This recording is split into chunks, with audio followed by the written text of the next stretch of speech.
So these are the finished columns which are going to form the foundation of this project, or there'll be like in the corners, two in the middle like we showed you. Just done some anti-rust on them.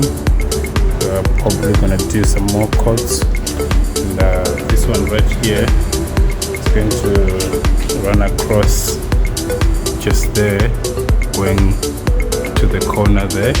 And this one here we just finished welding is going to run on top from that corner back to here.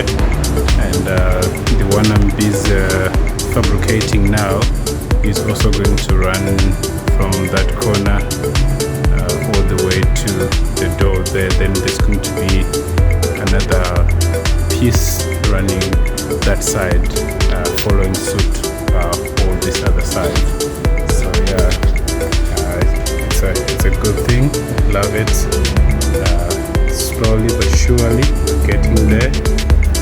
And these are the pieces that we were cutting, that will be on top running across there.